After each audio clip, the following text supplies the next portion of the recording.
अब महाराज उग्रसेन और पवन रेखा ने जब संतान नहीं थी तो परमात्मा को इसलिए कोसते थे कि हे भगवान, हमसे ना जाने कैसा कर्म हुआ है जो तूने हमें संतान का सुख नहीं दिया, और संतान हो भी गई तो महाराज क्या संतान का सुख मिला है? तो महाराज इधर बताया जाता है कि माँ और पिता, परीक्षित महाराज यज्ञपति महाराज भी तो लग ही जाएंगे, काहे देख रहे हो? हाँ तुम ही बढ़िया। इधर महाराज ध्यान देना, माँ और पिता यदि कोई वृक्ष लगाते हैं, यानी मनुष्य के ले लो महाराज, क्योंकि मनुष्य जब वृक्ष लगाता है तो मन में क्या आस लगाता है कि ये वृक्ष जब बड़ा हो जाएगा तो आगे चल करके हमें छाया देगा। इस वृक्ष के नीचे बैठ करके हम अपनी चारपाई बिछा लिया करेंगे, लेटा करेंगे, बैठा करेंगे, और यानी यदि वो वृक्ष फल का हुआ तो महाराज कभी फल भी खाने को मिलेंगे।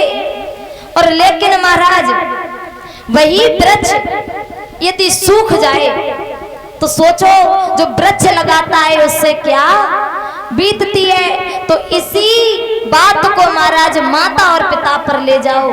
माता पिता संतान को जन्म देते हैं, और महाराज छोटी होती है ना संतान, तो माँ जो होती है संतान को इतना प्रेम करती है, इतना प्रेम करती है, यदि संतान किसी वस्तु के लिए यदि एक बार रो जाए ना तो मैया कैसे भी ला करके दे, उसे ला कर देती है। और तो महाराज मैया संतान की खातिर स्वयं बच्चा बन जाती है, बच्चों की तरह बच्चों से खेलती है।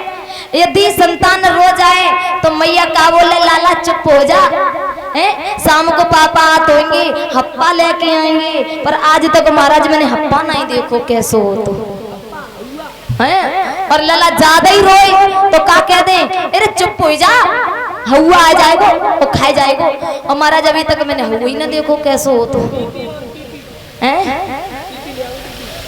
वही तो महाराज माँ जो होती है संतान के प्रति स्वयं बच्चा बन जाती है। यदि संतान किसी ने मारा हो तो रो करके घर पे आए और मैया से कहे कि मैया बाने मुँह मारो, संतान को धीरज धरने के लिए मैया का बोले कि लाला अभ्यालम बा के घरे जाएंगे और बापे मराई लगवाएंगे। तो महाराज माँ अपनी संतान को यानी प्रेम देने के लिए, हंसाने के लिए कुछ भी कर सकती है। तो महाराज एक बात ध्यान देना, जो हमारी इतनी माताएं बहनाएं बैठी हैं शादीशुदा, ये बताओ कौन कौन अपने पति के पैर छूती हैं? पूछ लो। एक बहुत अच्छी बात पूछी है, पूछो। कौन कौन छूती हैं? दो। अरे हाथ डर डरात क्यों ऊपर कर रही हो? गर्भ से सीधा करो ना हाथ। रोज सुबह जगत खेले एक दो बहुत है। अब एक बात कहें चाचा, जो छुए तो जब जो खुद छुपाए चाहती हैं, जो खुद छुपाए चाहती हैं। अच्छा पति के नहीं छूती, सास ससुर के कौन कौन छूती हैं? हाथ ऊपर करियो। का ये बताओ न बोलते मैया, तुम दोनों लोग बताओ, तुम दोनों लोग छूती हो अपने पति के पैर? ना छूती, बड़ी बात है कह रही है, 7 दिन तो छू ही लेती कम से कम। वे कह रही यज्ञपति महाराज कह रहे कि वे कह रही पति है ही ना।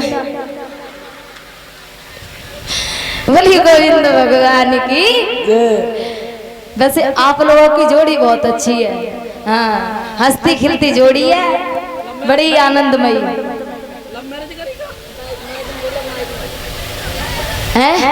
भैया का पूछ रहे हैं? तो ध्यान देना, चलो आप लोग अभी तक अपने पति के पैर नहीं छूती हो, तो लेकिन पति के पैर छूने से क्या लाभ होता है आज ये भी बता देते हैं। पत्नी का जो कलाई से नीचे का भाग होता है ना, ये शुक्र का होता है, और शनि का यानी पति का घोटू से नीचे का भाग शनि का होता है। तो महाराज ध्यान देना, जब शुक्र का दाब शनि पर पड़ता है तो महाराज धन की प्राप्ति होती है।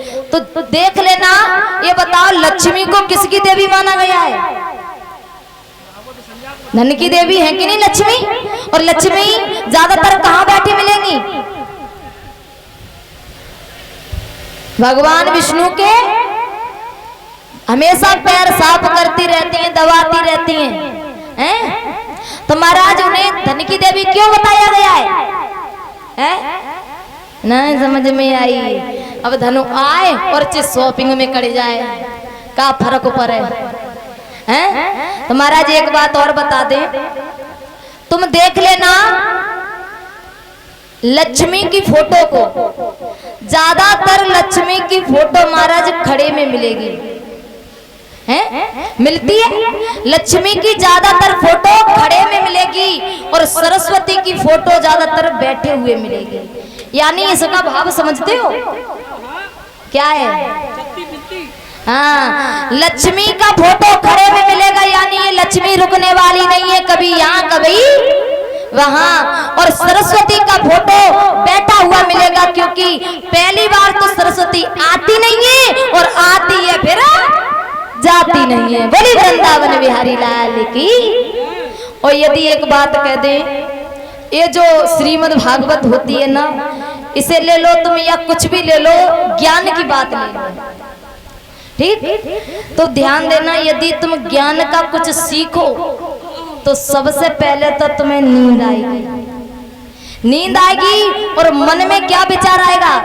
अरे सीख गई भागवत आगवत जी डली हम पे नहीं रही हैं? मन में ये विचार आएगा। लेकिन ध्यान रखना, यदि तुम्हारे मन में ये विचार आए तो समझ लेना माँ सरस्वती तुम्हारी परीक्षा ले रही है। ध्यान देना। और यदि तब तो तुम्हारी परीक्षा ली, लेकिन तुमने फिर भी हार ना मानी और फिर भी अपने काम में लगे रहे, तो महाराज सरस्वती एक बार आ गई, फिर वापस जाने की कोशिश नहीं करेगी। बोली वृंदावन बिहारी लाल की। तो 2 लाख भजन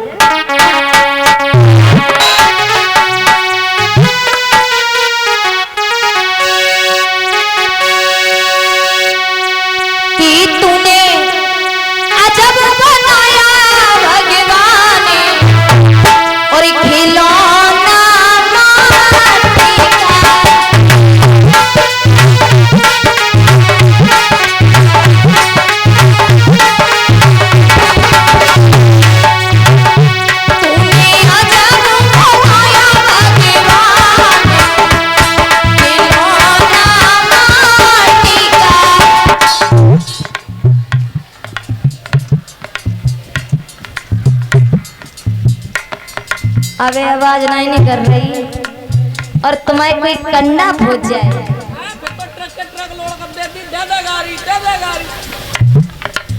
भैया कंडा पहुंच जाए और इनने कोई बड़े प्यार से लौकिया को नार लगाओ और बाबा थोड़ा सा जौआ छूटे आओ, तो अगर कभी छोटे से बच्चा पे धोखे में टूटेगा, फिर देखो इन्हें पता ना है कौन सा एंटीना लग जाती है, जिन कहां से गाड़ी देती है, पता ही ना कौन सी गाड़ी। जब और एक बात भैया, जब जी बात आएगी तो एक बात और याद आई गई, जब रोती है ना हैं, तो इनके रोवे की एक तरीका बताएं हम। तरीका बताए दे। हाँ, जब रोती हैं तो एक दूसरे के गले लग के रोती, पहले तो हैं एक दूसरे के गले लग के रोती है, और भैया तीसरी जन काई बैठी रहती है चेंज करे हुए के लिए। तीसरी महाराज चेंज खूब करते रहते, जा से बालंग बा से बालंग। एक बार की बात है, एक दादी जी की बिटिया को ब्याह भाव हैं। अब जब बिन की बिटिया ब्याह भाव, क्योंकि बिटिया विदा हुई रही, तो बे बड़ा जोड़ रोए रही। और बिन की पड़ोस की है गति भैया, अब बे रोल लगी बिन देख के। अब एक बिटिया बोली कि कई दादी बिन की बिटिया को ब्याह हुई रहो, तुम काई रोई रही? अब बे बोली के जाकी बिटिया ब्याह हुई रहो, जाकी बिटिया पे हम ना रोई, तो जा माई बिटिया की ब्याह होगा तब रोई देगी। तो महाराज ने को रोई को बुहार और चंतु है हाँ ऊंचे हाथ करके बोलेंगे राधे राधे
बोलिए वृंदावन बिहारी लाल की। तो आ जाएंगे महाराज कथा प्रसंग पर। इधर जब भोजराज कंस का अत्याचार दिन दूनी बढ़ने लगा है तो आज सभी देवी देवता